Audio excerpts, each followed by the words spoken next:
Go for it. This is in association with Blind. Where do I put my agenda? Remember that neither one of them showed up that night, and I said it was very unusual? Yeah, I was surprised they didn't. Okay, good evening. Welcome to the December 18th, 2013 Budget Committee meeting. This is the last one for Christmas, so. Okay, the first thing on the agenda is the minutes for the meeting of December 11th. If everybody's gotten them and read them. I am.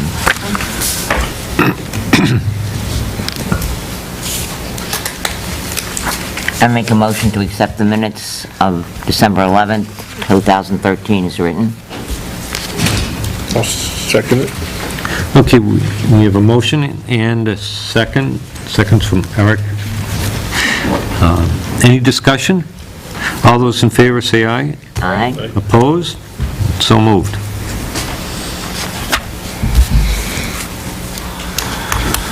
Okay, the next thing is the finance director. And I'm sure he'll be here in a few minutes due to the little conflict with the school district meeting, so we postponed the meeting to start till 7:30 tonight to allow I appreciate that, Eric Chairman. and Jane and the finance director, Tim Pearson, to participate in everything. So that would be my... You said Eric. Did I say Eric? Wayne, Jane, and For a concert, not for a budget committee. Tim.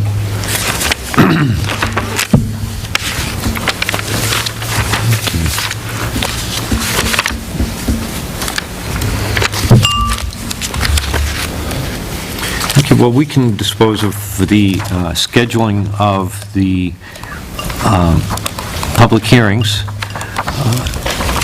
We have scheduled, we've gone and counted back the proper number of days from the town meeting and set up the schedule for, so it'll be on a regular Wednesday night, and that would be on February 6th and February 13th. And that will be for both the warrant articles and the municipal budget. So we sort of have a backup one if there were changes or anything. And we're hoping that doesn't snow. Never.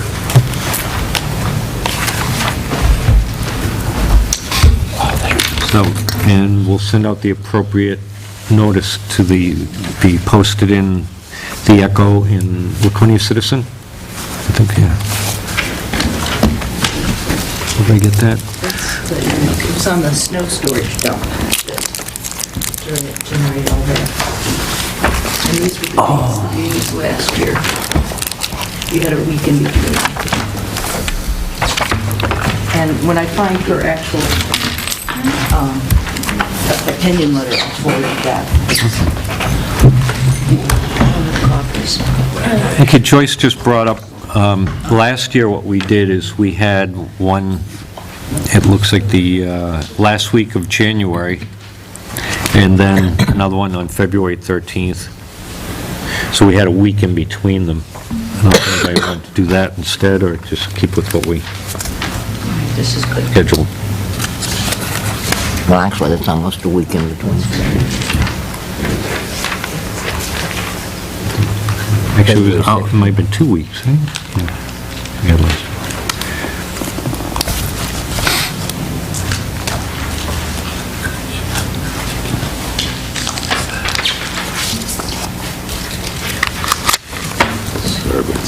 Okay, the next thing,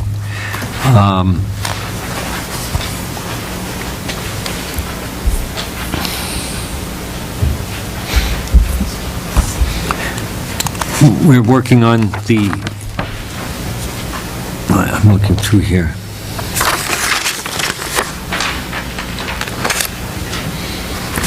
We were talking about we had a little work session beforehand, and we were talking about scheduling the dates, as well as if you can change amounts or the warrant articles after you have a public hearing.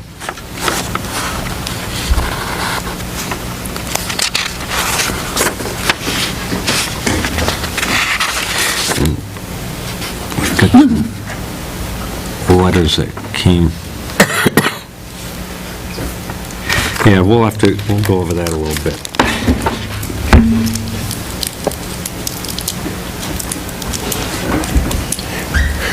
I never take anything personal, so.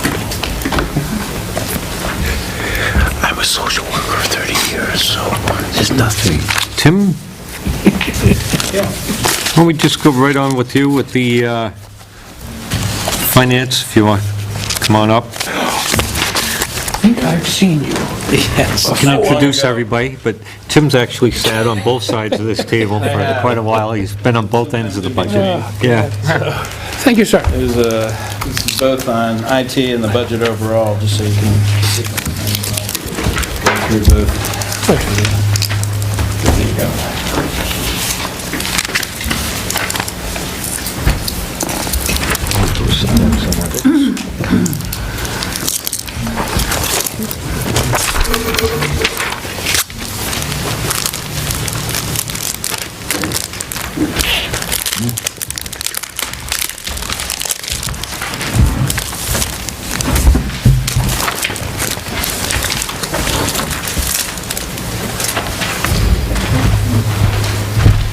Anybody else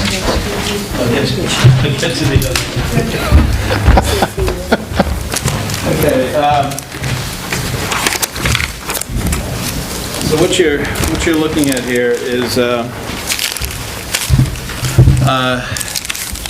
first, I'll direct you to the IT portion of it. In the past, the IT work in town was, at one point it was done by a company, a local company, and then, actually for many years, different local companies. And then I started doing the town hall portion back in, I think it was late 2009-10, in that time frame. And then in the PD, there was an officer that was doing the IT work that used to work for a computer company. And so he was doing all of that up until April or March of this last year. And then at that point, and prior to that, I had given the chief several companies that, were capable of handling the PD or the town, same thing to the selectmen, and there were many discussions about, the type of path to go down.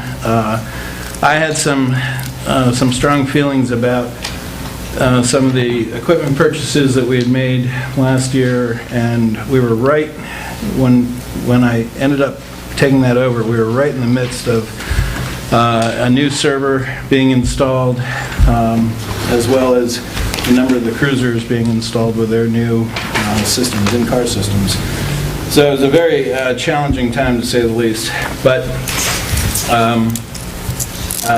I have maintained some basic goals the whole time, and those are up at the top of this first page of the IT budget. So primarily, I always look at things from a business perspective, because that's where I spent the majority of my years. And it's got to be something. IT has got to be something that's efficient and that's responsive to the public need. So you can't be standing at a counter waiting for, some problem because the registrations aren't working, or the officers can't be waiting around because the complaint printer, which there is a 4-part printer that's required by the county court system, that all PDs have to have this 4-part, dot matrix printer, which is just such a dinosaur, which we had to replace this last year. But you can't have them waiting around that, gee, I can't go arrest somebody, or I've got to type it on a typewriter, to go arrest somebody or file a complaint. So, so that's the first thing. It's got to be, we have to be able to provide the kind of infrastructure for that public service. Second thing is I'm always thinking about liability. From my finance hat, anytime I'm looking at contracts, I'm looking at what's the worst thing that can happen. And same thing goes for tools and security in place so that we're protecting the town, protecting the employees, protecting data. that type of thing. And then improving the reliability, which was at the town hall at one time was a little spotty, and we had recurring problems, recurring calls. We'd have to call for service almost daily, if not weekly, to fix things. We had systems in our land use office that were constantly either being infected or accessed from the outside, and it caused a real problem for some time. So one of the things I did was I replaced a lot of the network gear for more security and better reliability and accessibility throughout the building, and then also rebuilt and then eventually replaced some of those older systems.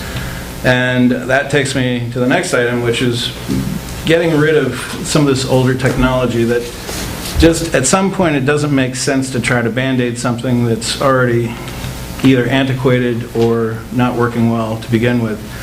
And I also think, as you'll see in the budget, one of the things I'm looking for is we had become very concentrated in certain technologies and very invested in trying to get many things to happen on just one thing, because it was either it's cool that you could do it, or isn't it great you could have that in the car, or for one reason or another, the possibility of what could be done. And I'm not interested in that. I'm interested, what makes me happy is when it's reliable and it works and it's bulletproof, because I can tell you, if you've got 12 officers beating at something, or you've got people in here that need to get that tax card, or they've got to process something, they don't want to mess with anything, or they're not interested in what's cool. They just want to get it done. And so that's been one of my things, to kind of decouple some of the things that we've kind of been maintaining, because that was the strategy and how what we were going down the road, at least in the PD, with some things. And that also includes some of the technologies that we're running today are very, I wouldn't say high maintenance, but they're higher maintenance than they need to be, I think. So as you see some of the components of the IT budget, it's to try to get into where we're going to have fewer and fewer IT services and less reliance on individuals like me or people that we would have to hire for the town, or for hardware and software that's located and maintained and housed in the town. So that's part of my strategy. And then also our communications. We're still, in many respects, many little islands of information, which is an old term, but it's so true, where we are much more productive because of certain things that we've done, from digitizing so much of our accounting. We require so much less time to go look for files, to go digging through things, accessing. Decisions can be made more quickly because you're not, searching through just gobs and gobs and gobs of files. And anyone that's done that here, and it's kind of a rite of passage going down into the basement and into the catacombs, because it's not pretty. And it was done with the best of intentions by everybody that's put everything down there, and me included.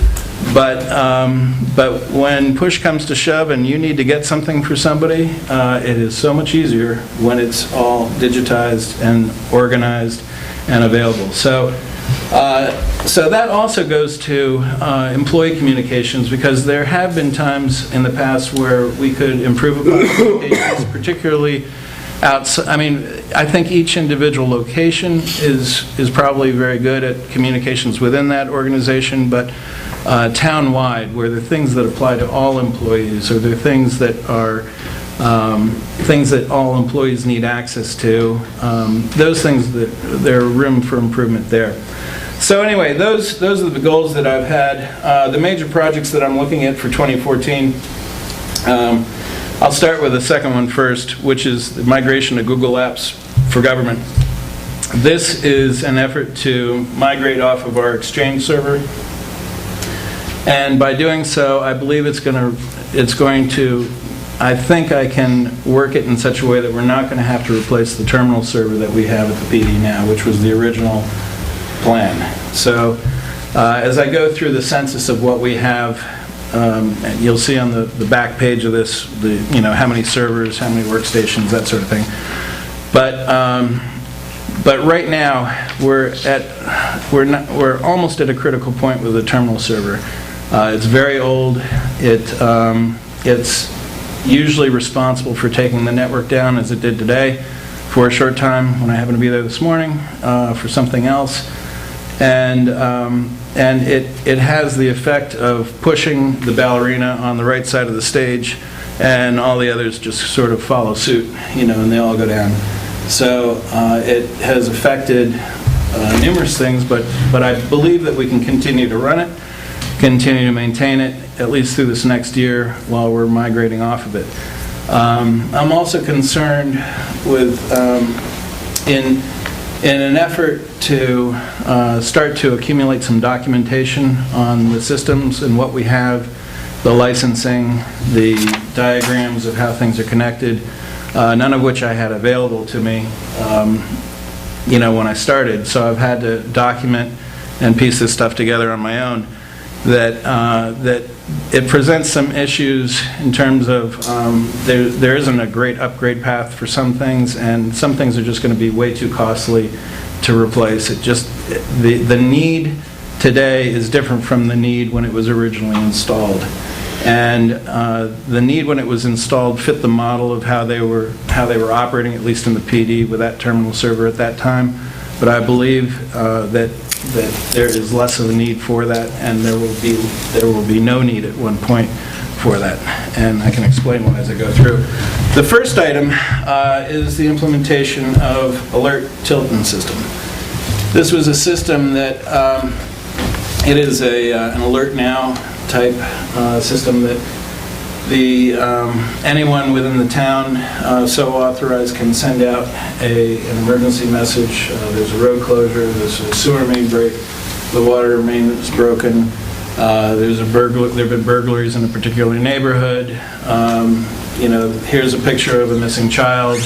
These things can be broadcast out to people that sign up for the system and want to be notified. So you all might want to log in, create a user account for yourself with your cell phone and say, I want to be notified of public service messages, or I want to know when there are public hearings, or that sort of thing. And then as there are events that occur, could be an ice storm, could be some sort of weather event, flood, what have you, the chief, Public Works Director, the Selectman, and in Town Hall Joyce and myself would have the capability of sending out these messages. So it can also be done with a mapped area, so that, Chief could literally draw a circle around a given area, and all the white page data is in there currently, all the yellow page data. And if you've had a child in the school system that you've ever had a school closing and you get the call saying, oh, the schools are closed today, it's that type of thing. So, in any event, that was implemented this year, and we're just about to go live on that starting in January. So all the training's been done, I've been through all that, and we're finishing the build out of the templates and that type of thing. So, but those are two major things. Now, what I did on this front page, up at the top you see a summary of the hardware, software, services, communication supplies, and then the salary and what the total budget is in your budget packet of $84,721. On the next column over to the right of the budget are the new items by category, which I'll go through. And then on the far right, what goals that they pertain to and why I think they're important. And these, the hardware replacements, that all ties back to the back page of what you're about to look at as well. The newest item in hardware is, and this is a one-time fee, there is a maintenance fee on top of it, but this is a purchase of a system that records emergency phone line and radio traffic at the PD. We don't have one. So if you've ever heard a 911 call, played back through the media, I'm sure you've all probably heard that. We don't have the capability of doing that. Now, it doesn't sound like it's a huge deal, but to law enforcement it is a big deal, especially in domestic violence cases where someone may be called out to a call, no, there's no problem, and yet on the 911 call you can hear exactly what's going on. In addition to that, there are times when there could be a call that's interrupted, or the call isn't completed, or there's just a portion that's said, and the dispatcher can't hear what they say. They have no way of playing that back today. There's no recording at all on that emergency line, and then there's also no recording between any of the radio traffic between the cruisers and anyone else that has radio within the Tilton PD. This has been requested of the Tilton PD for a long time, going back to the jewelry store break-in, the many other of the more prominent crime events, if you will, in town. The chief has told me almost each time they've been asked for a recording of. And the FBI, particularly with that jewelry store heist, they were asking for the recordings, and they couldn't believe that we didn't have a system in place. The cost is just under $6,000. That's a one-time cost, and then there's an annual maintenance fee of $1,000 that kicks in the following year. That records one analog line and all the radio traffic. And it does it on one system. It would sit in the dispatch center, and they can then offload if they need to offload any of the files. So that's what the new item is there. Replacements. I've been doing a lot of replacement systems over at the PD. As you'll see, there's a lot of peripherals. We have a lot of older equipment over there. We were purchasing some business class equipment and some home retail, like going to Walmart and buying a home computer and then hooking it up to our business network, which can be done. It's just not terribly secure in my book. And so we've eradicated those systems. But that's left us with a lot of different peripherals as well, and I'm trying to standardize on it as things break. But one of the most important things in that replacement category is the auto attendant. We currently don't have enough voicemails for all the employees, and we don't have an auto attendant. So if you were to call the non-emergency line at the police department, we have 4 lines over there. So if you called it, the dispatcher would answer the phone. Meanwhile, she's handling radio traffic and could be helping somebody that's come into the lobby. And I've been there when all 3 of those have happened, and it's it can be pretty hectic for her. The non-emergency line should go to an auto attendant, just as if you called into the town hall. Thank you for calling the Tilton Police Department. Press 1 for this, 2 for that, or press 4 for directory, dial by name, that type of thing. So the system that we have over there is very old. I priced out a voice over IP, presented it to the selectmen, and it floated like the lead that's in the ceilings and the walls around here. It's just very expensive to do all at once. There are some real advantages to it, but I was able to find a company that believes that they can upgrade this with a different card, swapping out a card that's currently in it.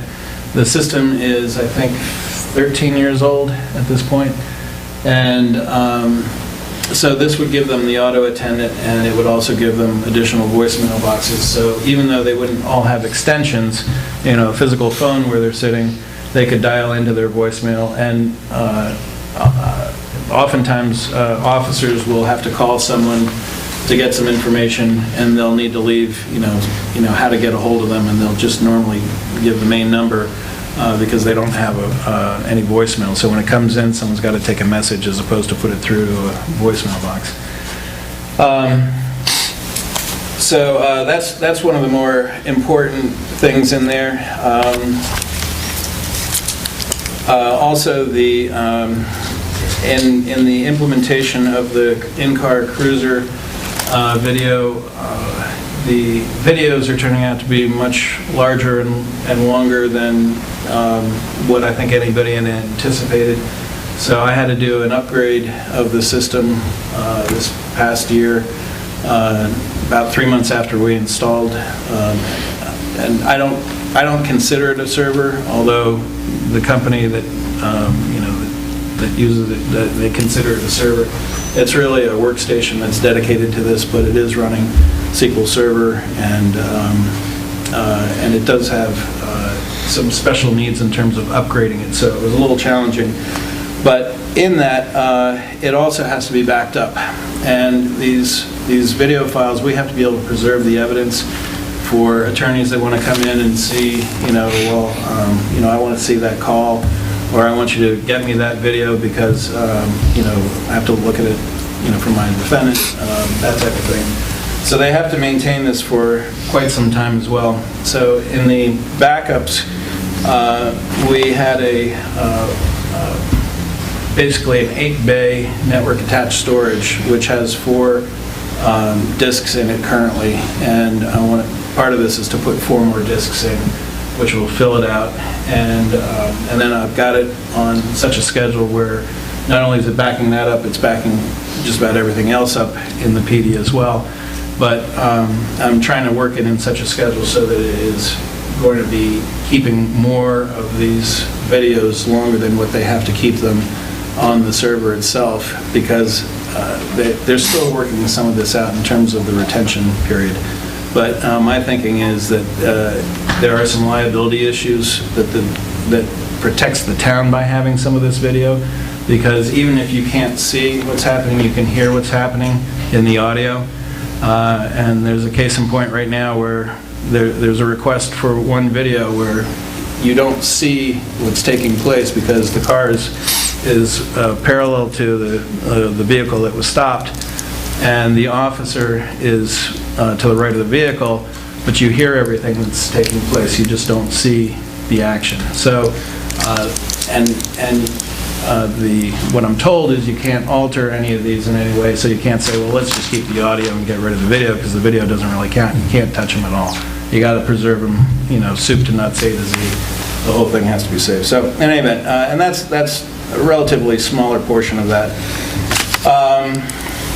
Coming down through the software, this software is all software that we have currently. TriTech, this is, it's also known as IMC. It is the application software that the police department uses for everything from booking people to arrest warrants to parking tickets, you name it. And they've had it for years. This is also what the county uses, what Guilford, Belmont, Northfield, just about everybody else in this vicinity uses. And this is one of the things that we have used through the terminal server in the past. And there is a move afoot for the county to host this on a server, and it'll be multi-jurisdictional. So we'll still pay some for this, but we won't have to host it locally. And the benefit is that if someone stopped in Guilford for speeding, and then they get out of Guilford and they're speeding through Belmont, and they get stopped, Belmont PD is going to see that they got stopped in Guilford, might write them a ticket. Well, if they're speeding through Tilton and they get stopped again, then they're going to see, oh, you've been stopped 2 other times today, I'm taking you in. Or something like that. So, in other words, there's a view for the whole of everything that's going on around, so it's not so border dimensional. You see across these borders then. So from a county perspective, if they're hosting this and we're accessing it based on our licenses that we currently have, and we have most of the modules, most of the licenses, it should be on a par with what we're paying now, but we wouldn't have the maintenance and we wouldn't have the upkeep of the server and all that sort of thing. What we would be taking care of at that point is we'd be dealing with any of the ancillary case files and things that they would be retaining within the Tilton PD anyway. And there's also a lot of duplication of effort currently when they're on Belknap dispatch, and something is entered there, but when the officer gets back to the station after they've talked to Belknap, this would be after hours when our dispatch isn't open, then they have to come back to the PD currently, and they have to key in the same thing that someone else had keyed in to their system. So there's some real inefficiencies today by having it so spread out. So if this push does work, which is what the county's working on, and a number of the local chiefs are working on to get this done, it would mean also the end of our terminal server. So, and that's looking at like late 2014 to 2015 in that time frame, and I think we can keep the terminal server working that long. So anyway, that's Tritech software. A long story on that. There's some money in here for desktop upgrades, security software. Avatar is a good portion of what we run in the town clerk's office, so tax collections, assessing, and then the actual motor vehicle, that's the clerk, dog licenses, things like that. They are also our assessors, so they use the software as well.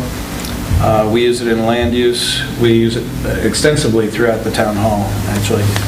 And then Harris, MuniSmart, that is the accounting system that's used that we've used since 2003 for all of our governmental accounting. It's fund-based accounting, and it's somewhat of an older product. We just have a lot of history in it. I've written a lot of workaround programs to sort of get around some of its inadequacies. And when we do replace it, it'll probably be a 2 to 3 year payback. The software that we're looking at is more expensive up front, but the maintenance is very inexpensive. But in any case, that's our accounting software. And that we've been able to reduce from, I think we were paying about $4,600 for it not last year, but in years prior to that. So, in services, so here it gets a little interesting. The Google Apps for government, the town hall, public works, and anyone that's got a tiltonnh.org email address is using Google Apps Standard Edition for Business. I got us onto this back in 2007, and we're grandfathered into it, so we didn't have to pay for it when they went to their pay version, if you will. I tried to get the rest of the town on at one point, but they were very invested in Exchange and liked how that worked, and that's the way that was. And then Google said, you know, we're done with that. We're not doing a freebie anymore. You're going to have to pay for it. So, but they also added a lot of function to the Google Apps for Business, which is there's 3 editions. There's business, government, and education, and they are all essentially higher end products than if you have a Gmail account. If you're familiar with Gmail, it looks very much the same, but the security, the permissions based, the central control is a whole different thing. So it gives you a lot of control over your users so that it can all be configured. It's all cloud-based. People can still use Outlook if they want, for those people that are really office-bound and want to do that. But ultimately, it's a great mobile tool. It doesn't require a VPN. They have a lot of security built into it. And as far as I'm concerned, for our PD, it replaces SharePoint, which is, if you will, an intranet for the police department. It replaces Exchange, gets it off of that server, so that we're not having to maintain that.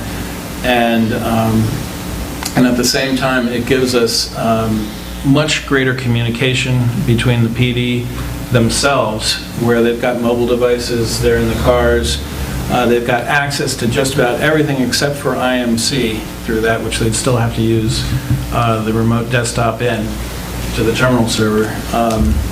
So it has a lot of power, a lot of function, and it really makes a cohesive, town-wide, centralized piece of software that we're going to use both, throughout not only the town hall, public works, but also at the PD.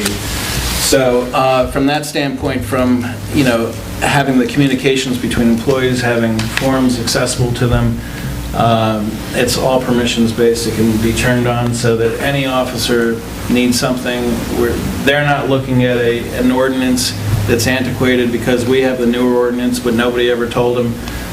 There's one set of ordinances, there's one set of policies for them that they maintain. You don't have all these little islands that are built up, that some are kept up, some aren't, some are new, some are old. Oh, didn't that person tell you that we don't use that anymore? There's none of that. Plus, it also gives the chief the ability to do a roll call. And because they're spread out over 3 shifts, they haven't had this capability of doing this in the past. They had wanted to with their SharePoint, which is part of the Exchange server that they have. And if you think of the stereotypical PD, roll call room where they're all sitting there and they're hearing about everything that's happened the night before, or here's the guy we're looking for today, or, be on the lookout for this, or be aware that we've seen this activity recently in this area. Well, they don't have the capability of getting everybody in the same room at the same time because of the way they work shift-wise. But what this does for them is this gives them a virtual roll call area where they can get on anytime. They can post their messages. In a sense, it's almost like a secure blog, but controlled by the chief, and where he can have the ability to give officers the ability to post things that they're concerned about, put up activity, arrest warrants, other things that they can all see what's going on at any one time. So it is something that I did get the selectmen to approve this, and we're going through this implementation right now. That figure includes upgrading for the town as well, so that we're all on the same version. But initially, it would just be the PD that I'm going to be getting onto it. The tax card web service, if you've ever come into town hall, gone to the public computer and printed out a tax card, this is the version that allows you to do it online. It is hosted by Avatar, and it's a very worthwhile service. They basically charge $1 per tax card. Amazon S3 is a very inexpensive way of how we host our movies. We used to pay about $7,300 or $7,600 to Lakes Region to broadcast them through Metrocast. Then when we moved off of Metrocast, I had a company called Brightcove that was $100 a month to do 40 videos, and that's a very widely used media hosting company. And then I found a way to do it using S3, which is basically Amazon storage. You can buy storage from them. And then something called CloudFront, and then the Flow Player, which actually sits on the website. So the combination of those 3 costs us about $1 a month instead of $99 a month. So it took some time to do, but that's something I love, that kind of stuff where you can really save some money. What I also use it for is encryption and compression of data from our network attached storage. And over the weekend, I transmit that in a compressed, encrypted format to Amazon S3. So we have our backup disaster recovery if something, if the building imploded or something and our servers were lost and the network attached storage was lost. And that's part of this whole implementation that I've done of Synology, which is the manufacturer of the network attached storage devices. So, and we really, and in the past, our disaster recovery plan was to take a portable hard drive with hopefully the backups on it, put it into a zippered bag. When a cruiser came over to the town hall, they'd take that over to the PD. But we never got one back from them, so I don't know what they were doing with theirs. But they take it over to the PD, so our our backup would be over there, and then, it would come back after a while, and then we'd cycle them, one or two. So I feel much more comfortable with this, because if ever there was something really bad that happened here that took out the town hall, I would imagine, it's not that far from the PD if there was some flood or something. So, so this way, our data is accessible, providing there's a web interface and then a piece of equipment to de-encrypt and load it on. So Amazon does a lot for that $50, and I do see that increasing over time as we store more and more and more out there, but it won't be appreciable. The Town Hall Copier Service Contract, the copiers are under IT because they're also used as scanners and printers.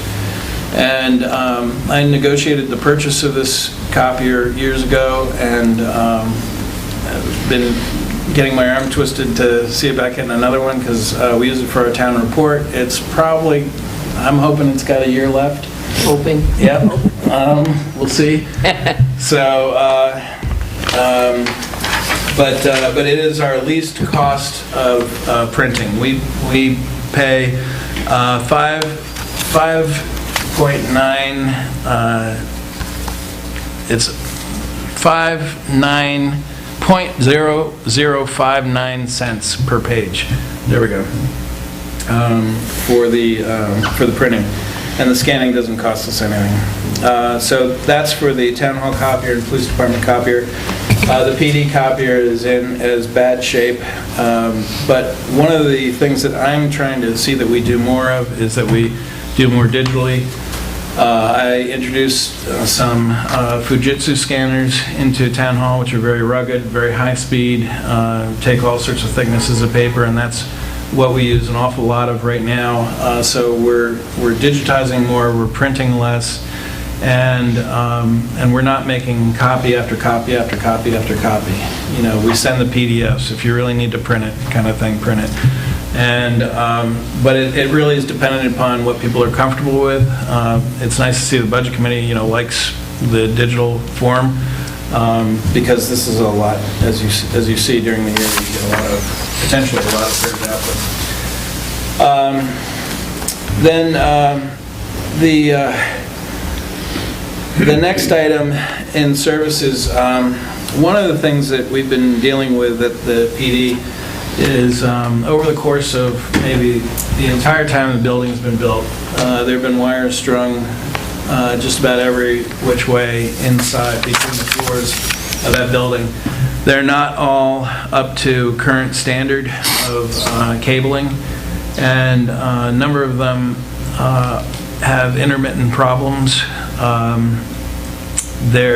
I can't say there's any great rhyme or reason as to how some of them go. I've heard where, well, this cable used to go over to this office, but then when they rearranged offices, the people that were moving decided to go underneath and then string some new cables, or they pulled one, but they couldn't get the other one out, which probably means it got stressed in trying to do so. And so you hear all these little stories. Over 20 years, it's not surprising that there have been issues. These cables also run over the ballast. They run over pipes. They run, into things that they shouldn't. So this is a quote to recable, professionally cable it. These are also homegrown things. The ends, you can see the insulation coming out of some of them. I've replaced probably about 4 runs that were really critical, but still seeing these intermittent things. There's also 5 existing hubs that were over there, which with the number of systems that they have, you shouldn't have to have that many hubs. There's just no reason for it. So in redoing this, those are going to come out, and only where we absolutely need to have a hub run will we have a hub.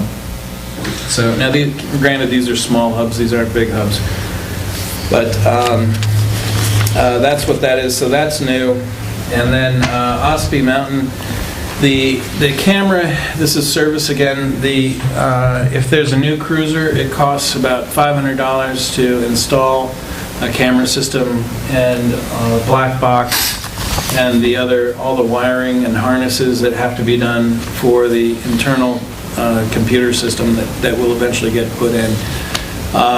The $1,000 represents moving one from a car out and installing a new one into a new car. So we've paid less than $500, and we paid more than $500 for that service. So that's what that was. The miscellaneous services, the $4,000. This is if I hit something that I need to call somebody in on. This is where that would be charged to. So far, I haven't had to do that. I've come very close, but haven't had to call anybody in, and trying to be able to do that without bringing anyone in. But the $4,000, let's say with the phone system, if it turns out that in addition to the card, there's some reconfiguration that we have to do once it's installed, for all the voicemails or something like that, that's probably where that would come out of, to get it done quickly and efficiently. This is an old phone system where you have to use the command, the main unit to be able to program the system. So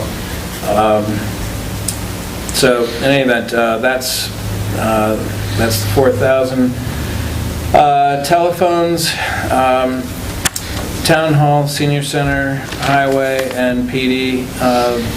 That represents our current costs. I do see replacing both the Senior Center and the Highway.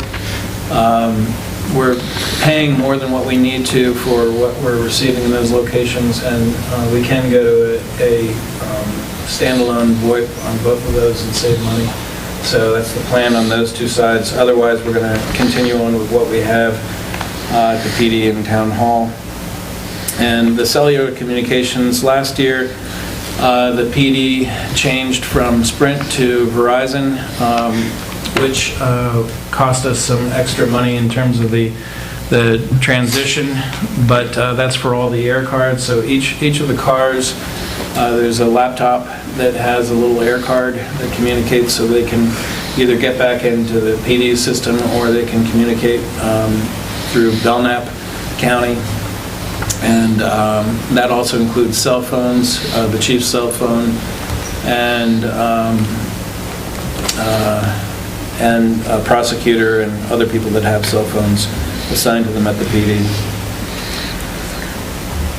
Supplies, the $2,900. That includes all the toner townwide. We have a couple of dot matrix printers where we buy generic stuff for, just because it's so expensive, and when I can, I'll replace those with just a basic laser. And then I'm always trying to get the best deal on toner, shop around for the stuff. In fact, any of the stuff that I buy, I usually try to wait until there's a sale. Hardware, only when we have coupons or a discount or something through Dell or someone else. But that there, as you'll see on the flip side of this, there's a lot of printers. We have 34 printers. And then the last thing there, and this really the whole thing is new, and as I look at it, with the person that was doing it at the PD, there was certainly an opportunity cost that we didn't have them on the road. Now, how much time that was, I have no way of knowing, and I don't think anybody really ever tracked it, but given, I should say that prior to the installation of the new server, things were probably fairly stable, but they determined that they had to replace this one server. It was failing, and they did so, and I know that a significant amount of time was put into it by that person, during the install, but so that's a cost that you don't see in terms of a salary, but it's a cost that we didn't have someone out on the street or out doing the police work that they might have been doing otherwise. So it's an opportunity cost as I see it. But that whole salary obviously is new.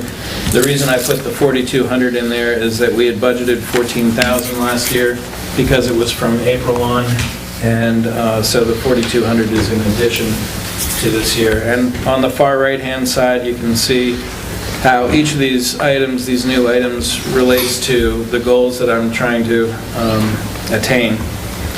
On the flip side of this, if you'll allow me, and I won't go into too much detail here, but this is the replacement plan. So this is what we have throughout the town. On the left, you see the locations: Highway, Senior Center, Town Hall, Police Department, and then other, and I'll explain that. Really the important things, if you look to the right past the description, you'll see the number of servers. We have 4 real server class systems currently productive. We have 27 workstations, 12 laptops, 23 printers, 34 monitors, 5 scanners, or 6 scanners rather, and then the 2 network attached storage devices. And you can see the distribution of where they are.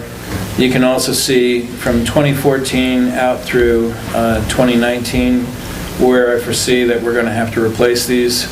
In some cases, equipment coming out of one location will be repurposed and used elsewhere, and that's what I've been doing, taking them out of the PD, replacing them over there, rebuilding them, and repurposing them here where I can. None of these are really high-end workstations. They're for the most part, I've been buying, usually they're just over $300 from Dell with 3-year warranties, Windows 7 Professional, and decent-sized systems, an i3 processor with 4 gigs of RAM, usually about 320 gig disk, that type of thing. And but the 3-year warranty is really important. So, and that's just over $300. So, to purchase Windows 7 Professional alone would cost over $100.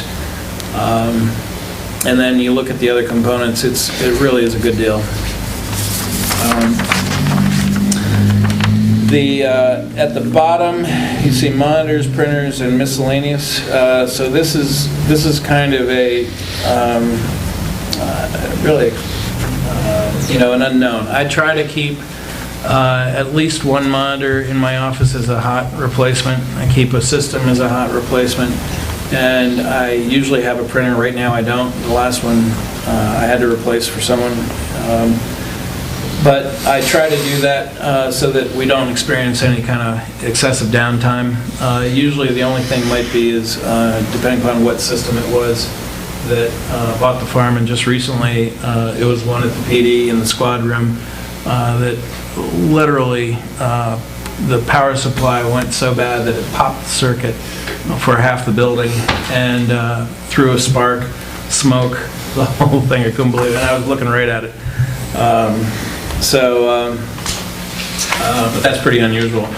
I don't happen to have here, but I have a methodology that I use for the replacement, and the percentage of systems that I do each year for servers, workstations, monitors, printers, and then what the average cost of those is, and I can print that out for you, but it's the model by which I use to say, okay, we have so many of these today, 25% is what I have to budget, for this year, because we're going to replace one, every 4 years, or I have to budget for 30% of these, over the course of 2 years, and then what the average cost is, and then I actually take what my model shows as what the estimate of what I should budget versus what we've actually budgeted. And right now, those percentages are important in terms of how often do we replace something,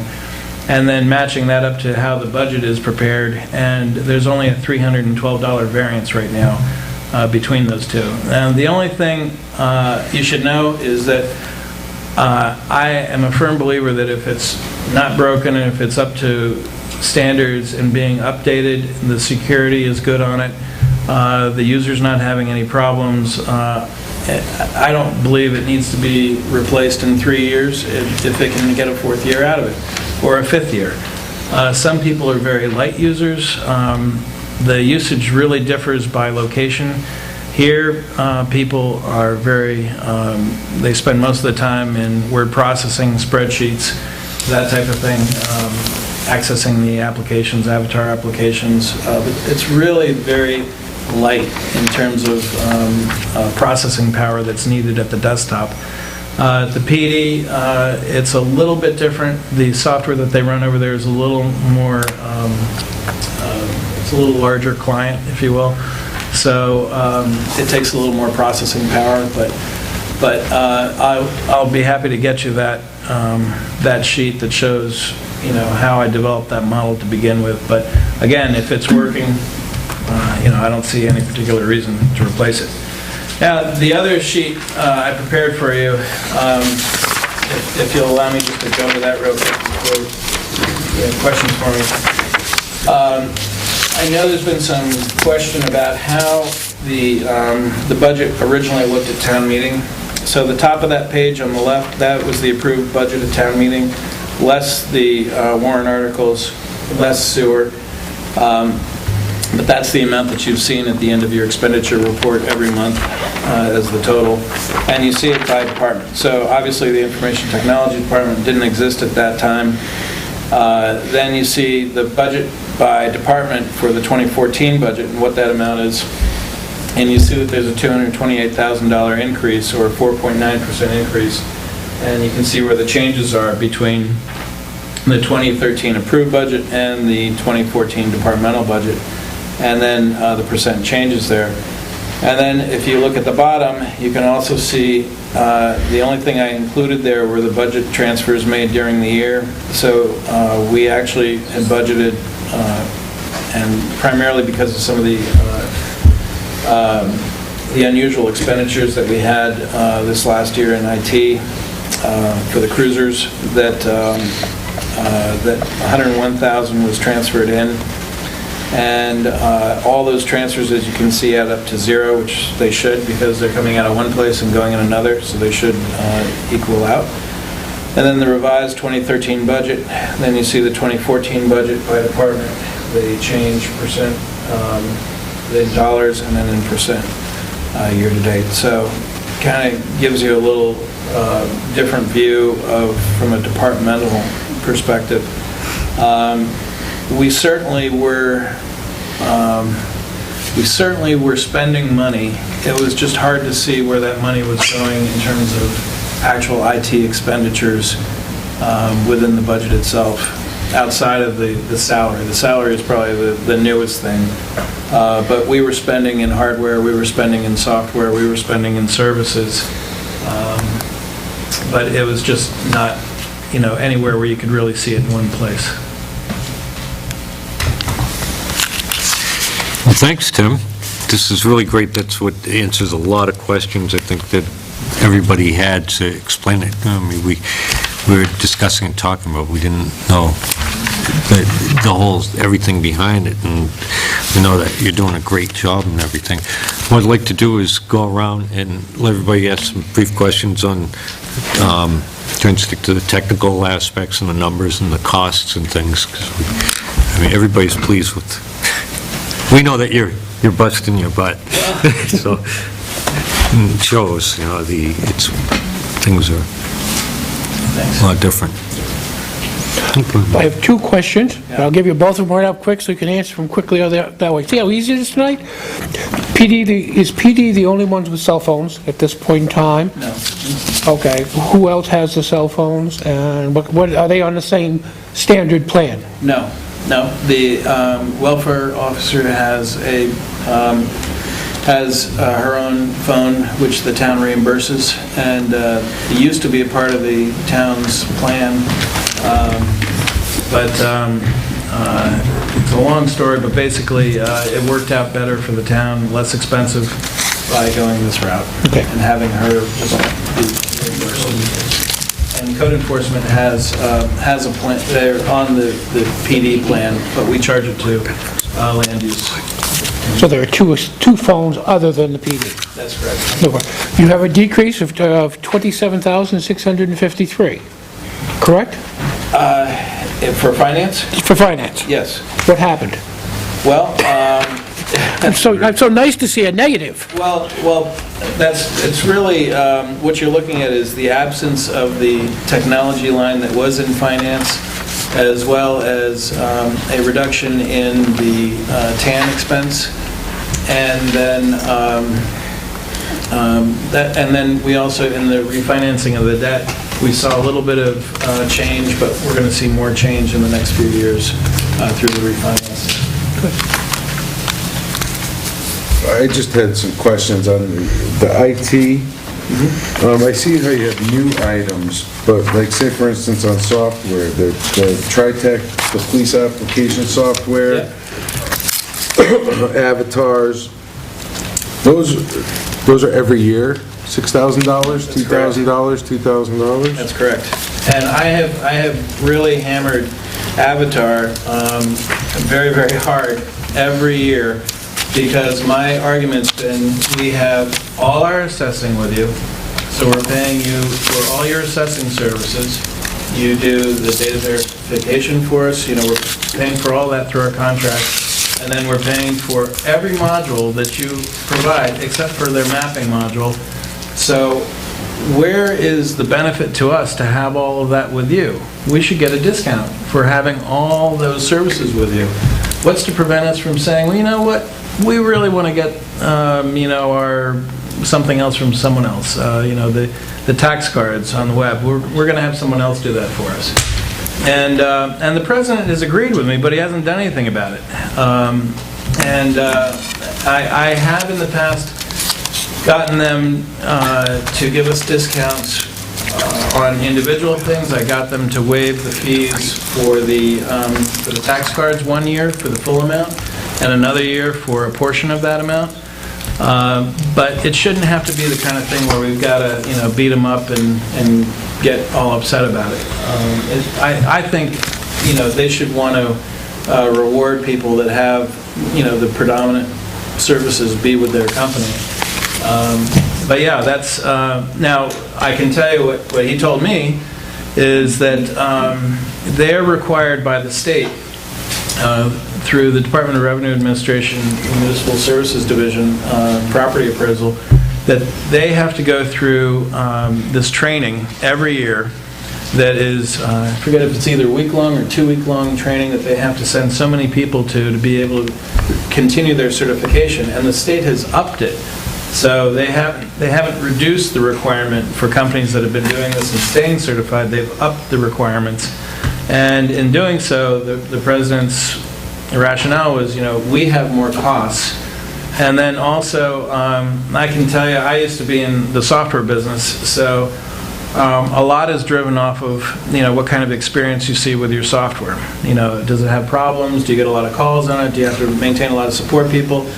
Well, and I love Cindy, but Cindy will call Avatar, at the drop of a hat, because she can, because we pay for it.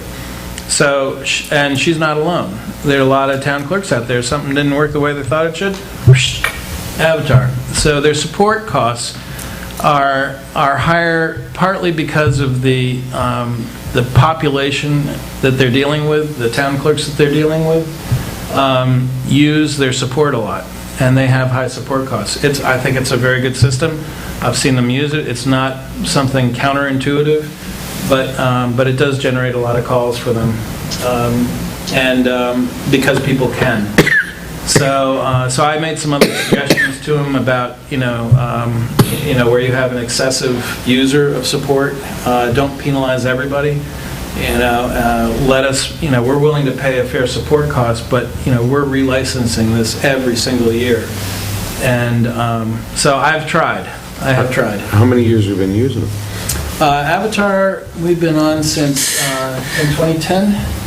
Well, I think we switched over before that. Close, 7? Assessing was 9, maybe. I think it was Well, I started in 2007. Yeah. It was 2007, I think. 2007 to take Yeah, I over think it was from- in- But that was the assessing. Right. That was the assessing. We used, We were using MuniSmart systems, weren't we? well, we had Completely? Vision and MuniSmart for a while, and then I think it was 2009, the clerks switched. Right. Maybe 2008 for tax, The tax collector was using, was it BMI? BMSI, yeah. BMSI. Yeah. And it's not integrated with any financials, so it requires me to enter everything that they produce into our accounting system. But that's true with any of the towns that are running it. And it is a very popular, very well-liked package. The company provides tremendous support. They're a very high-quality organization. And they did give us a nice flashlight. Yes. I didn't see the flashlight. I did. But, yeah. Who's their competition? Do they have, are they a monopoly and They- basically we don't have many to choose from? There are not many to choose from. Well, there are assessors that, there are, like Northfield uses, I think it's Countrywide or Cross Country, something like that. But in any case, the assessors, those are the assessors, but Northfield, I believe, uses Avatar software, and the other assessor uses the Avatar software. So they're I think they're in something like, probably half the towns in New Hampshire. Well, they go on their web, when you go onto to access our tax billing system on the web, it lists all their towns. So, Quite a lot. Now, the advantages that we get out of it, people can pay their tax bills through that. They also provide the interface to the credit card billing, where we collect payments that people want to pay through the web that way. We're also going to be able to do the motor vehicle registrations, and hopefully this next year over the web. Same way, where you'd be able to put in a credit card, and that all flows back, through us, but it's by using their interfaces for that. So it really does, it lends a lot of, good service to us, but it is expensive at the same time. I just have always felt we should get some kind of discount for it. Okay. And so MuniSmart is different than Avatar? That's correct. Something different than... Yeah, MuniSmart, it's a governmental fund accounting package. The difference between that and regular business accounting is that when you see where we report different funds and say any capital reserve funds or the conservation funds, things like that, in some cases the money is all commingled in our operating account at the bank, and we also have a sweep account, for higher interest rate, that sort of thing. But say the special detail fund, that's a good example. It is tracked separately as a fund, but the money physically is in our account. So it gives me greater cash flow options in terms of, managing our payments, keeping our borrowing low. But it's also used for capital projects. So a capital project, once opened, stays open for the life of it until it's closed. And in governmental accounting, there are all these cross-fund transactions between where there's payment made in the general fund, and it creates a liability out in, say, a capital project fund, or if there's revenue that's brought in, it goes to the capital project fund, and it keeps everything separate from that standpoint. And there are some towns that run QuickBooks, but very difficultly, because it doesn't have that kind of capability. There's one that runs, what is it? I can't think of the name of it. Samerton runs something different. But there's an awful lot of ones our size that are running something called AccuFund, which is a very good system. MuniSmart isn't being updated and enhanced quite as much as it used to be, but we've been running it since 2003, and as I said, I have a lot of workarounds for a lot of things, so it's doing the job. It's just the maintenance is much more than we use. I might call them once a year, and then we get the tax tables from them. And Kind of workarounds, like changing the software, or just do something different? I have a number of programs that are kind of a front-end entry. So when I'm having to bring in the tax deposits and things like that, I can just key in certain things, and then because MuniSmart requires so many more steps, then it's basically a script that'll go through and it'll execute everything within MuniSmart for me. And it makes it so much less time consuming than were I to use MuniSmart's interface. And then I also use those same kind of workarounds for every single invoice and check that we've written has been scanned since 2009. And so when we're trying to reconcile something, find something, it's that interface again that does that. And then and like for New Hampshire retirement, we used to spend a good day working on New Hampshire retirement every month, and through these little productivity things, I can do it in about 15 minutes. So, but it takes really understanding, how that system works. There's some really nice things about MuniSmart, but it's just a very antiquated kind of thing. But we are so heavily invested in it data-wise, and it's something that I have to deal with. It's not, and maybe Joyce, but very few other people have any access to or have to mess with it. So I can live with it for now. All right. And Mike, the reason I asked that is it seems like you're, making batch files or making things, writing your own software to adjust the MuniSmart account to make things more efficient. Is there anybody auditing this software changes? Well, I'm actually not changing their software. I'm doing a new entry so that it scripts it right into it. But we are audited every year, and we have. I'm happy to say we've had a clean audit ever since I've been here, but it's really a productivity thing for me. So instead of having to go through 5 different screens, I've got something set up where I enter it on one screen, and then it initiates each of the 5 screens and puts the data in where it's supposed to go. And then I do the reconciliations every month. So if there was something that went awry, I usually catch it. But it's pretty basic. You also reconcile with the treasurer every month. Absolutely. From a financial standpoint, the treasurer does her reconciliation, I do my reconciliation, then we match up. And then the other question I had was on the finance part of Tim. Yep. Just give me a better understanding of what the difference is between the top and the bottom. The bottom is the IT is pulled out of the top. Oh, are you talking about this sheet I just handed out? Yes. Oh, okay. Right? Yes. Yeah, no, really the difference is that the top is just looking at this 2014 draft budget versus what was approved at 2013 town meeting. Just pure department total to department total, and then what that changes. The bottom shows the effect of the budget transfers that were made during the year. So, in your budget packet that you received, was that last week, 2 weeks ago?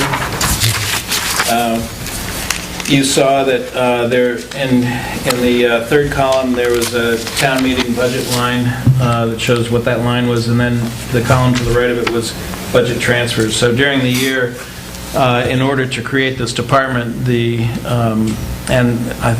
back in May or June, I had sent out in that email how this department was created, because the selectmen transferred monies out of other budgets to create this department. So the total town budget couldn't change, couldn't go up because of this. So money had to be taken from different departments and different lines. And so that bottom portion is showing the effect of the revised 2013 budget versus the 2014 budget. So it's really just showing you two different views, looking to show you the same thing of by department where the changes are.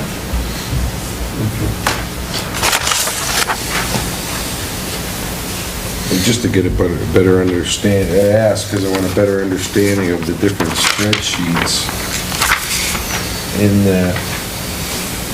Because when we were talking last week about it, you know, it looked like department requests. You know, we just did the meeting minutes where we were talking about the increase in budget would look to be approximately 2% with the, you know, possibility of administration and changing because of health insurance. We're looking at 2%. I asked a question last week, is it, you know, it looks like the budget is approximately the same with a minor change. And we agreed that the numbers are pretty close. And, you know, on your form, it's looking like a 4.9%, which is bordering on a 5%. Well, yeah, I don't understand what the difference is. if And all the numbers look the same. I don't know where Right, if you were to look at the last page of the proposed budget detail, you know, so where it shows draft on there. Yeah. If you look at page 8, and you see the total authorized budget sort of in the center, just Yep. above sewer commission, you'll see really the same numbers you're looking at on this other sheet. The town meeting budget was 4,661,358, you know, before warrant articles and sewer. And then what the,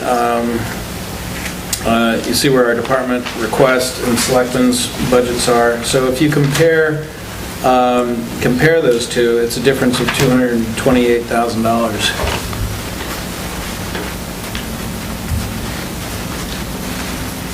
In other words, the 4.661 million and the 4.890 million, that's what you're looking at. And some of these, you know, some of these are new items. You know, the fire dispatch was a new item. There've been some personnel changes in the PD. So there are some new items there. Yeah, no, I know there were new items, I just didn't know where the 2%, because all the numbers are the same. I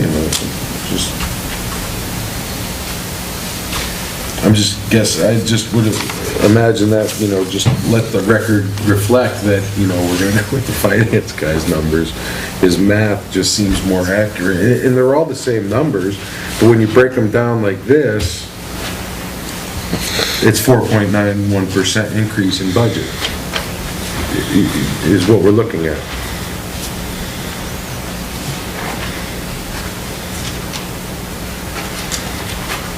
Okay, those were my only questions. Very,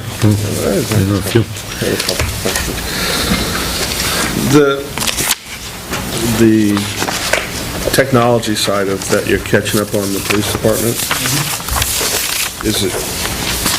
is it gonna just always constantly be I'm not quite sure what I want to say. I had a question, then I rephrased it in my head. It seems like we're focusing a lot of your time there. Is that, I mean, I don't hear if you're going to, you know, we didn't talk much about technology here at Town Hall, but it seems like we have a lot more users here than at the police department. Is it just... He's already straightened us out. Yeah, that's true, and I, you know, people call me and I just go, you know, so I get a lot of calls from the town clerk. I go and take care of whatever needs to be taken care of. Health officer calls me on occasion and come upstairs and, but, you know, I work those things into my day. I mean, it's very convenient for me since I'm right here. The more challenging things are, I usually try, if there's more than, if it's not a critical thing at the PD, I'll you know, let a few things stack up and then go over and take care of them, you know, when they'll swoop sort of thing. But yeah, I would say the PD isn't anywhere near where I want it to be. There's some real problems there. How much time and money is it gonna take to get it to be where you want it to be? Well, I think this budget is going to, I think this budget's going to do it. It's, I'm depending some on the lack of a terminal server being needed in the future. I hope that's the case. But that wouldn't be a 2014 item anyway. But that would be ideal. Some of the problems that we're having are because of just the infrastructure, the way it exists today, and I would much prefer to practically take one of the servers out, reload it, and just start from scratch with it. But that's just not realistic because they run a 24/7 operation. They really can't be down for any appreciable amount of time. And I'm on call to them 24/7. And they call me at 11 o'clock at night if there's a problem. Or I've had calls at 5 in the morning. So it doesn't happen very often. For some reason, Friday nights happens a lot, which I don't know why, but maybe they're preparing for the weekend. I don't know what it is, but I've spent a lot of Friday nights over there.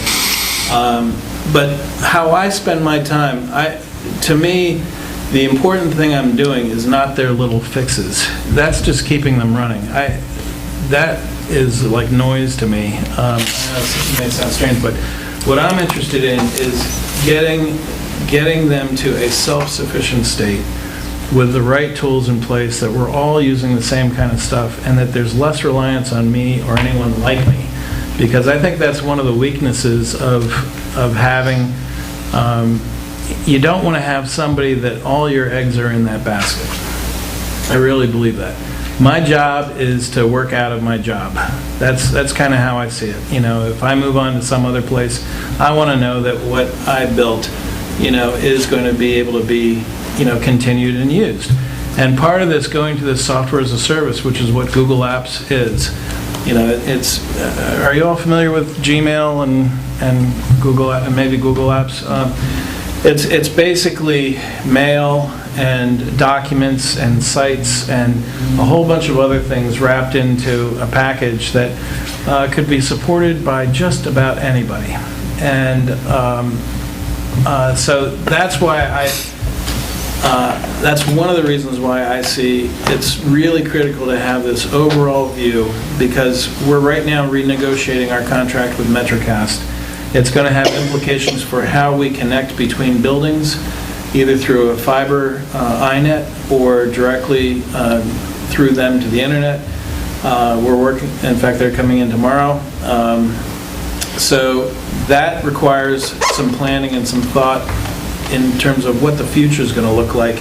I want to get off of some of this, we have everything running ourselves right here, and yet, while that might be nice and a great way of thinking about it, it puts all the risk and all the responsibility and all the unknown costs that are going to come up, either because it wasn't working, or somebody couldn't get to it, or it broke, or we couldn't get a part replaced. And we've seen that to some degree with some of the equipment that we have, and not just in the PD. So to get away from some of the reliance on some of those items, I think is really an important thing that I can do.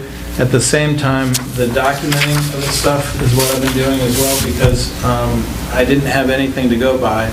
And that's part of the responsibility I see, and it also helps me get a clearer understanding when I see it on paper and can see that, oh, this is, some of the things that are happening. And this I'm building within our Google Apps Standard Edition here, so that it's just a permission thing to share with someone else that, oh, now they've got access to, here's the printers, here's the, all these little tech notes on these things and what's taking place. So the management aspect, I think, is the most important thing I do, which is looking at the total picture and what's best for the town and how to get us there. And what it really means is we're much further along here in this building, and I got to get them I've got to keep them running, but I got to get them in and caught up. And that's kind of how I see it. So it's going to take some money on an annual basis, but that's, I think it's going to really improve not only the service that we're able to provide them, but I think, employees are going to see more productivity because of it. We certainly have seen that here, I think, and we're barely using what I'd like to be able to use in it, so. You touched on a few areas about efficiency and the technology making, particularly here at Town Hall, more efficient. The police department, is our lack of efficiency or lack of technology that's there currently preventing our patrol officers from efficiently doing their job, meaning spending more time in the station versus out on the street, in the public eye, in the view of people? That's hard to say. I'm not sure I would have that knowledge as well as the chief might, but I do know that I've been there and had to fix things, and they're waiting for me to fix it, to get it working. We've had some problem pieces of hardware that just require some hand-holding, and usually when I'm running over there for something right away, it's usually for those few pieces of equipment. And they are waiting for me at that. Usually at that point, they're waiting for me. But by and large, I think an awful lot of what they do and how they do it, the efficiency of the system is based off of the software, that IMC software, the TriTech. Well, if the new cars can communicate with the servers at the police department, or if they're on the web somewhere, or web-based servers, would that mean that they can be out, parked in a neighborhood with visibility better? And I think so. Yeah. I think so. Yeah. Okay. I'm good. You have cameras placed, you placed new cameras this past year in Town Hall. There are cameras at the various parks. I know you're going to put some in the senior center. I believe selectmen got tablets. We have microphones, sound systems. Where in this budget do those things fall? That's miscellaneous. Okay. That's miscellaneous. I have to replace these mics. If you've ever been up here, when one of them's facing any of the other mics, you want to run screaming from the building. It's pretty unpleasant. But these other Shure mics are fantastic. They're just very expensive, and also the amplifier is very old. The speakers are very old, and but they're still working. Did we get those couple mics? Yeah, I did look into that, but I'm not sure you want to hear everything everybody's saying when they're whispering. Jane? That's it. Thank you. No, I guess, you answered most of the questions I had, everybody already asked. The only question, I look at this and I see that we have 23 printers. I can tell you where I work, we print a lot of stuff, and we have laser and color and everything, and people share them. And you can direct when you select your printer, you can send it to whatever printer you want, or if one is down, it can go to the other. Is it really necessary for people who work within, like, 20 feet of each other to have separate printers?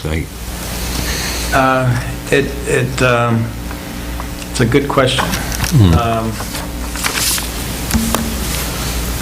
Let me answer part of that. Let me see if Tim has a... You want to pause for a minute? I've worked Okay, good. for the town clerk for the past few years when she's needed me to. And there are times when that office is generating tax bills, motor vehicle notices, just notices to dog owners. So the big printer downstairs is, we could take half an hour to... I know for me, before there was a printer here, I'd run downstairs because I'd send something to the printer, and, it's on one and it's got, 500 to go. So I come back upstairs try to continue my work, and then I run back downstairs to see if I get my stuff yet. I'm gonna come back upstairs. So oftentimes, that would happen, that the major printer we had would be tied up, printing out these large masses of documents. Now there's a printer up here. So the selectmen, when they're in a meeting, can send it to that printer. We don't have to go to the meeting, run downstairs as health officer. I can completely understand I can send it upstairs, there. downstairs. That's unreasonable, because if it jams and you gotta go resend it. If you have an employee that doesn't have to leave their office space and then go check on the printer to see if their stuff has come through because somebody else isn't using it before you, you're saving time. Well, and in some cases, the printers are specialized, like I have a check printer with micro toner that I wouldn't use to print a report on, I just use it for checks. But I have a report printer, mainly because some of the things are very confidential that I'm printing. Joyce as well, so she has a printer in her office. And there happens to be a legacy printer in her office as well. But for the most part, I would say that where the printers exist are mainly because of convenience for the person. In dispatch, this was one that I put into dispatch.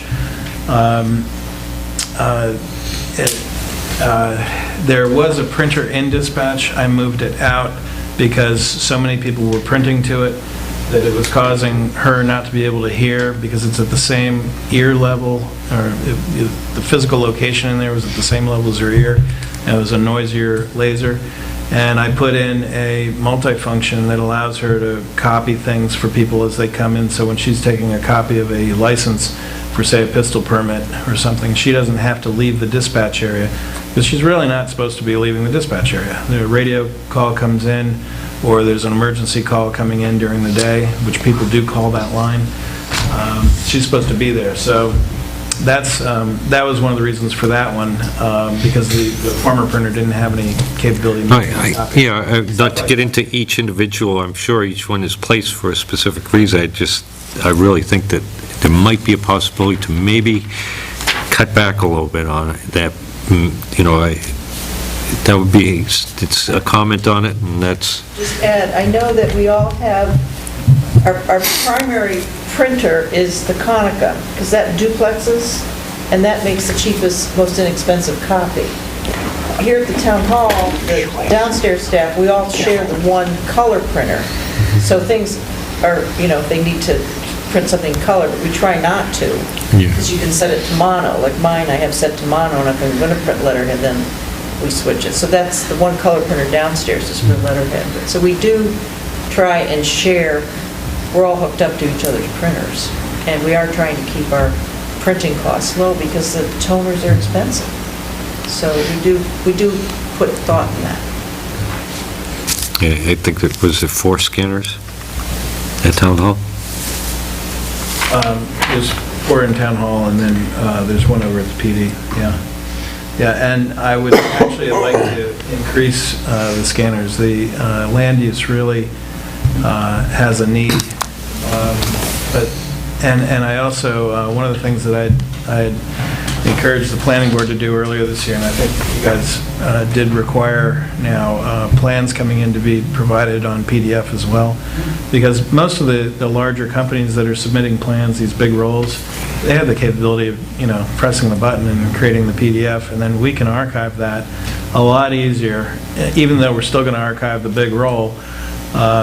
But it's a lot easier to maintain those things because we're out of space in so many respects in terms of land use. There's some filing cabinets in that copy room that Gus has to put on gloves to be able to spread the folders enough to be able to pull something out.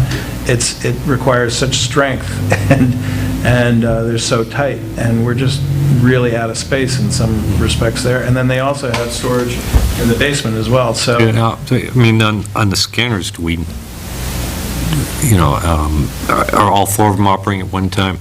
If one breaks down, can we share the others, or, I'm looking for areas that we could save a little money while we're building up our other systems. There's a lot of critical stuff that I saw that seem to make a lot more sense now that I see the breakdown, but Well, it's a good look for point. where we can save some money for a while we build up the other. The reason why I believe we print so much is because when we get a piece of paper in here, the inclination is to stamp it, run to the copier, make 7 copies, distribute it. Somebody didn't get one, make 2 more copies, keep 1 extra in case. That happens more than you would think. So the important thing is to intercept that piece of paper right when it comes in and scan it. Email it. Now it's taken a different path.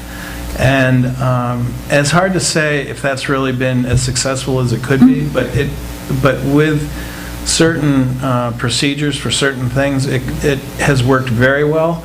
And with other things, I think we can improve upon. But they're placed in such a way that it really helps capture it when it needs to be captured, because if you don't do it right then and there, it ends up at the copier, unfortunately. And to me, that's just, money wasted, because eventually it'll get scanned in, but it's just, the process is totally flip-flop.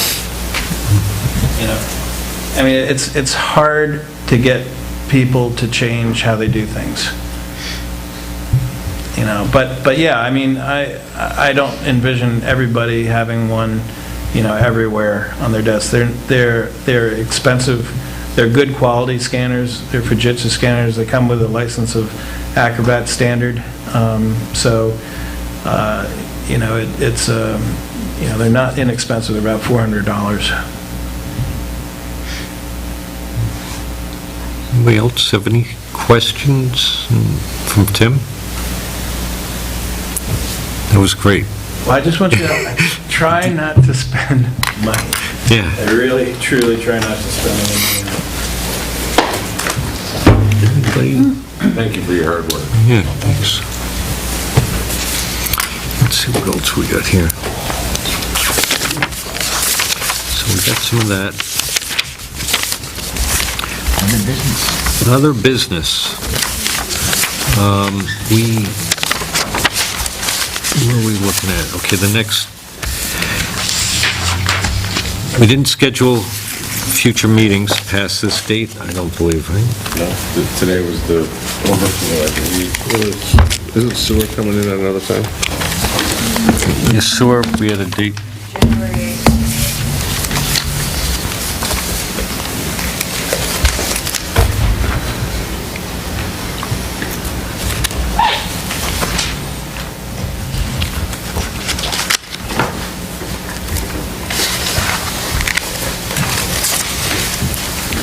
Okay, so, I don't know if any suggestions on, we're definitely not going to meet on the 1st or next week, so we have 2 weeks. 2 weeks off here for Christmas and New Year's, that's reasonable. So the next day will be the 8th. Would be the 8th, be the next time. Don't we have a budget then? Don't we have school budget then? I'll have to check. Monday and Tuesdays. There were a couple of Wednesdays, that's why I wrote them down, but I didn't bring that folder in. Check on it. I can tell you. Yeah, Okay. It's usually it's technology.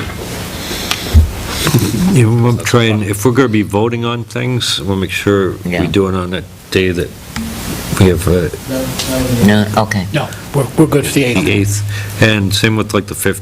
Any other Wednesdays? There were some Wednesdays.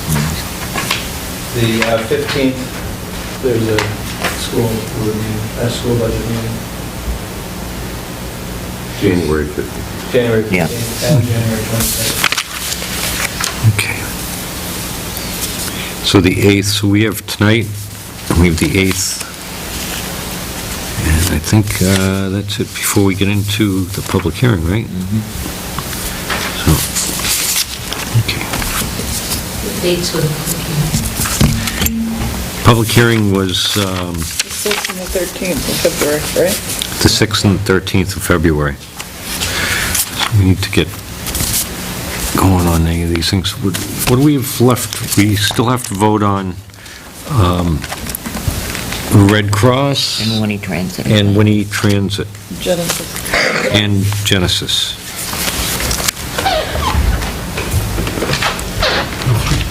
Sign that, too.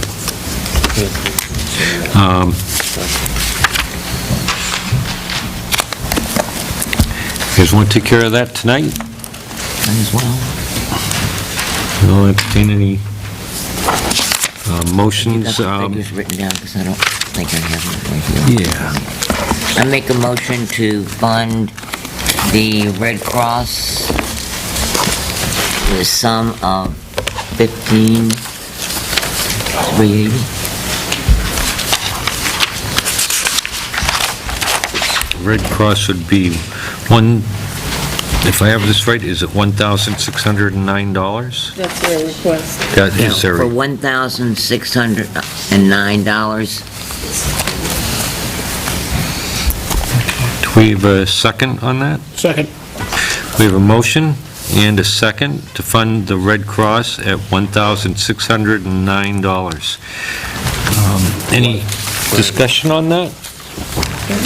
Why the significant jump from $500 last year? They had They asked for requested more last year. However, you allocated 500. Right. What was our request last year, do you know off the top of your head? 1,500. 1,500. We did get a letter from the Red Cross. Did everybody read that? Yes. Yes. We got that? And their explanation.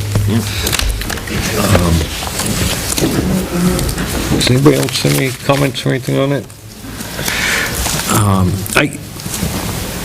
I could say that over the years, we've funded the Red Cross at a lower amount. I know my thoughts were is the Red Cross,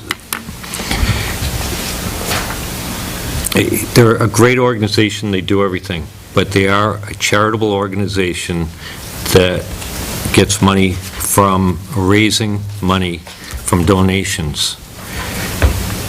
And my thoughts, and in the past other people have expressed, that they didn't feel that the town should be funding charitable organizations. I think that was what happened last year, if I'm correct.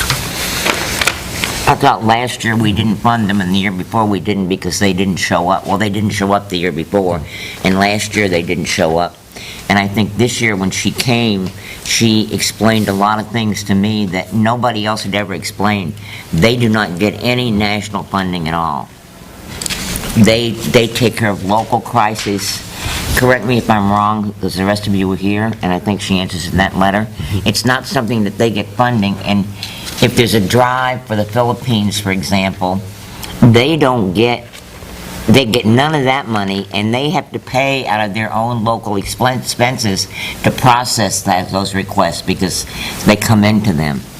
And I think they had served 16 clients here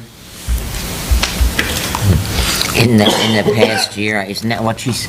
Well, it was So technically last year. it was my understanding before that they did get funding from national, and this woman did straighten it out, that they get nothing whatsoever, that this is strictly for local. I'm confused on that. The letter that we got says that the $182,897 goes out to support other ARC units, which is part of not only the New Hampshire region, but covers national disaster, humanitarian service expenses, and is also, the New Hampshire region is part of regional network. Funds are raised for network are used where needed. So. I thought at the different- ARCs were the mobile units, weren't they? No. That's, That's American Red Cross. oh, okay. Yeah, so 182,000 of what we donate goes Yeah. all around the country and for any other purposes.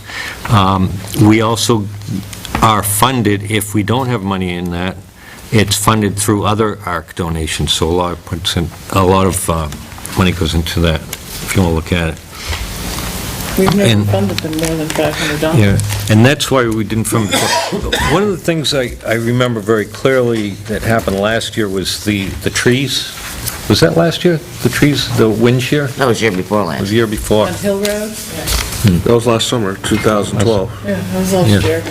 And then they have a, And one of the Freemasons things, got a if we, when I look at that, yes, the Red Cross came and showed up and helped out with things, but the biggest help was through, I believe, the selectmen did incredible amounts of work there. There was a fundraiser at the diner.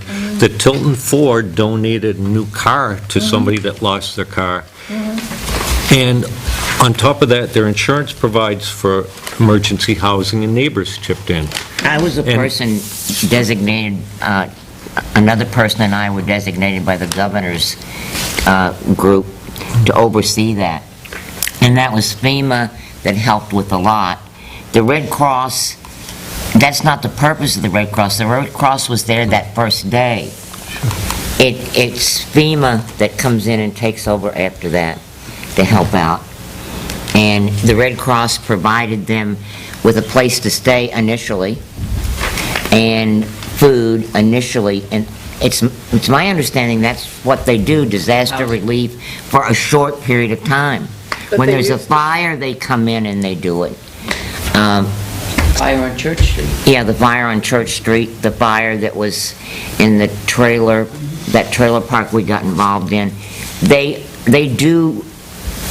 don't stay for a long period of time, they just help out for a couple of nights until other agencies can kick in. And that's my understanding of how they work. And from what I understood from the presentations, that their focus has been on the disaster end of it, not the educational piece of it, that they are there in case of a disaster at this point in time, and they also provide the training for free to those folks that will be part of that disaster response team. The concern I had was along with the LNA and CNA, but it appears that the way they have created their system, that unless they have a certain amount of paying customers, they can't provide that service.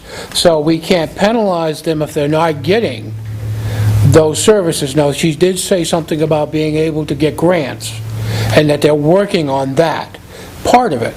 So at that point in time, just as a disaster relief service, I certainly think they're worthy of the money that they have asked for. I'd like to call the question. We can go call the question? Okay, so the motion was, Call the question. I get that. What was the last statement? Call the question. Call the Ask for question, vote. it's procedural to stop all discussion. Call for the vote. End discussion. so what we're going to do is, the motion was from Jane to fund the Red Cross at the amount of $1,000, I shut my book, $609. So I'll vote on that. All those in favor say aye. Aye. Opposed? Nay. So we're at, not funding it. Would anybody like to make a motion to fund that a different amount, or? I make a motion to fund the Red Cross at $500. We have a second? A second. And a second. Any more discussion or amend the amount or anything? Hearing none. All those in favor of funding the Red Cross at $500, say aye. Aye. All opposed? Aye, opposed? 3-3. Is it 3-3? Interesting. No funding.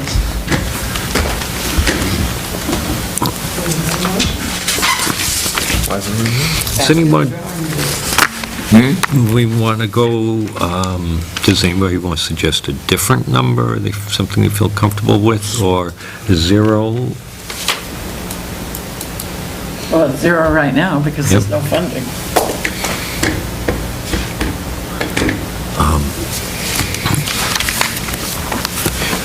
Could table it to another time? I would. And we'll put that to the table in motion. If not, it stays at zero, and if we do that, I want to make sure everybody is here if we do vote on it again. Make a motion to table the Red Cross until another future meeting. January 8th. Second. We have a motion and a second to table the Red Cross meeting till January the 8th. All those in favor? Aye. Aye. Opposed? So moved. So that's at zero until we remove it from the table by a motion on the 8th, and if we decide to change that. When it's at zero, does it go in as a not recommended by the budget committee? Yes. Goes in at zero, no funding. Nobody No funding. voted for it. It goes in Vote blank, there's no zero, funding. But you didn't vote not recommended by the budget committee, and you didn't vote Well, recommended by the budget committee. We don't vote recommended by the budget committee. We either vote to fund them or we don't. There was no vote to fund it, so the line goes in as blank. We only recommend or not recommend warrant articles, moneyed warrant articles. No, we recommend the budget. No, we don't recommend each line.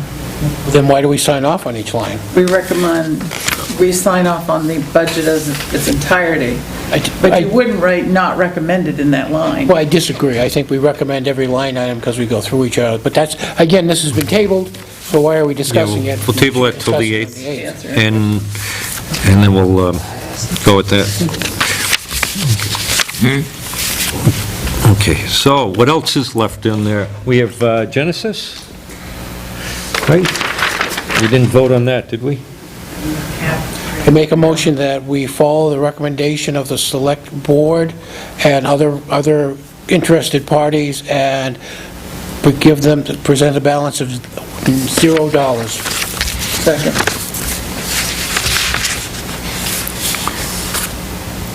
Okay, so we have a motion and a second. Do you want, I don't know if we should put it as a recommendation of the select board or that the budget committee recommends, because if the... I'm just saying that I'm basing my recommendation for Oh. 0 based upon the input of the select board and other parties. So you can word it whatever way we Welfare need to word it. Okay, so the motion, am I correct to say that the motion would be to fund Genesis at $0? That would be fine. Okay. And do we have a second? We have a second. Any discussion? Where did we get an official mention from select board that? It's in your budget. It's in the budget, your draft budget There- from the select You got board. a copy of the budget? Yeah, they said they funded on that. 0. That's where this Yeah. is. All right, that's what I'm asking. And you also heard from, Selected Welfare individuals. right, the welfare director.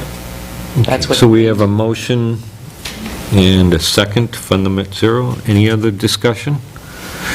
All those in favor say aye. Aye. Aye. Opposed? Nay. Anyone opposed?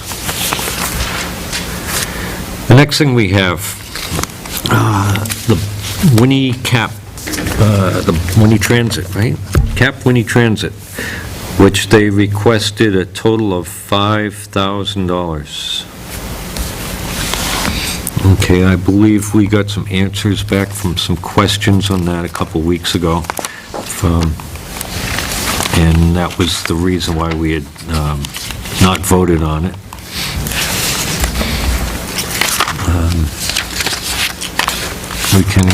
Somebody can make a motion, or we can discuss it, or... That's what we got back. Did everybody read what we got back?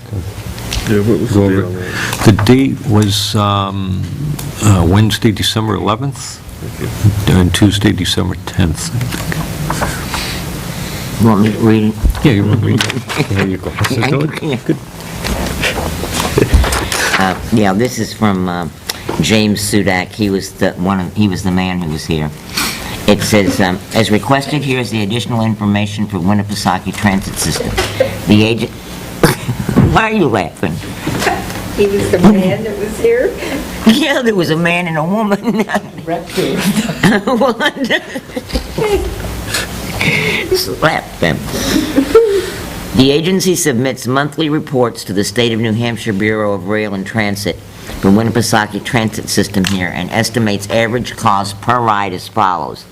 Average cost per ride per person is $21.24. Number of passengers boarding in Tilton, 1,230. Total cost for rides for Tilton, $26,125.20. A 20% match cost based on Tilton rides would be $5,225. That's why they asked for $5,000 from us. Number of passengers alighting in Tilton, 1,107. If there are any reductions in funding for the Winnipesaukee Transit System of federal funds, state funds, or local funding sources, the agency will have to reduce services to the region. Any other questions, please contact me. James Sudak, he was the man. The man. I had to add that. Does it say the man? No, I added that. So they can laugh at me again. So that's the answer to our question. Were there any other questions that anybody had that we need to present to them, or comfortable with the information provided? To go ahead and make a motion and vote? You want me to make a motion? Make a motion to fund them at $5,000? Second for discussion. We have a motion and a second, a motion and a second. It's getting late, you can tell. You put that in the minutes, smoking. To fund the Cap Winnie Transit System at $5,000. Any discussion on that? That's their original request, correct? Yes. Last year we funded them at $2,500.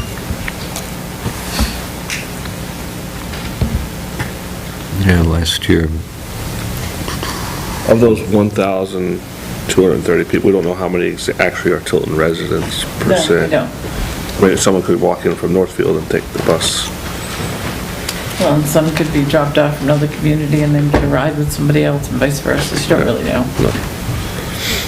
That's just how many people.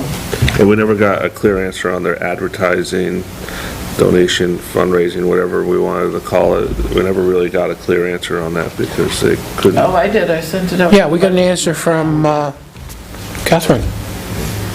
From They had the door open. Tangamall, was it? Jump through, let's just put it that way.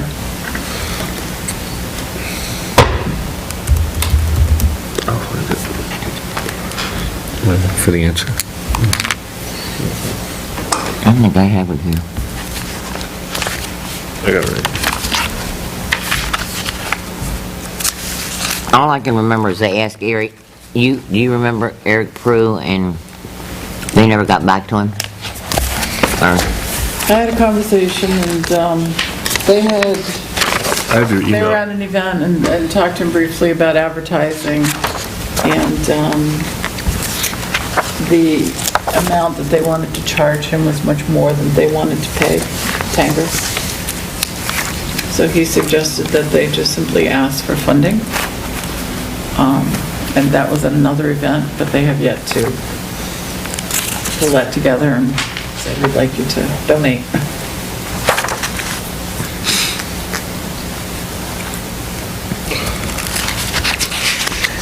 Any other discussion on that? You guys ready to vote? All those in favor of funding the Cap Winnie Transit at their requested amount of $5,000, say aye. Aye. I, Opposed? Nay. I'm declining to vote. I'm not abstaining, I'm just declining. 3-2. 3-2. 3-2. Nay. So moved, or no, didn't it? It's getting late. So the motion failed. Motion failed. yeah. What's it? Motion to adjourn? To adjourn until January 8th. Or motion to adjourn this meeting. Yep. Yeah, I have no problem with that. I just want to say one thing. I want to thank the group for allowing us to go to the school board Yeah. meeting tonight. It was a big sacrifice from this committee, and I really appreciate it because it was very interesting to hear what was going on over at the school. Believe me, Yeah. you'll hear more of it. Can we make a motion to table this one until January 8th? No, he already asked to adjourn the meeting and I said, second. So, and then I Motion second. second the motion to adjourn. Okay. All those in favor say aye. Aye. Opposed? Undebatable. Undebatable. Yeah, I think you sent me a copy, Nina sent, was that Nina Gardner? Yeah. Yeah, so she actually moved it up one way, and we moved it the other way to Yeah. create a window, so.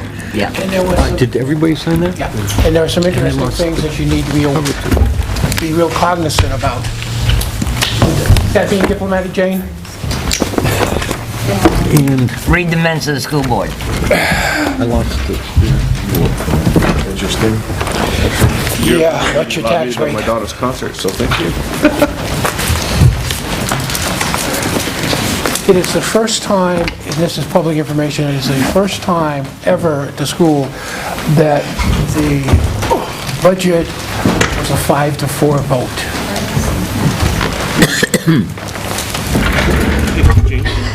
And it was not harmonious. There's a lady that, I think it's a lady. You know where my house is, right? If you go down Merry Christmas. towards your house, one house across, two houses across the street from me. It's like a gray house with a wraparound porch. Away from us. Do you know who that is? Down High Street on the left? No, down Cedar, going towards your house. She's a widow, I think. Her husband passed away a few years ago. No, I do her driveway every year, kind of stuff. I just don't know who she is. 2 houses from you, Yeah, but she's on the other side of the street. She's on your side of the street. the gray house. Yeah, I think it's great. It might be. No, I just didn't It's like a, jump off. it's usually I a, know a couple of these probably mine, but it's probably better I leave them because they'll be here next time, too. sometimes it's a red Would you car in like- there. Just kick it, Jim. I know I got a couple of Is these. it and I full, use- Lori? I think this is my one from last time. It's two, Green one and the yellow. These are wonderful. Take this. These are wonderful. You know what I do? I have plenty of people who need it. I got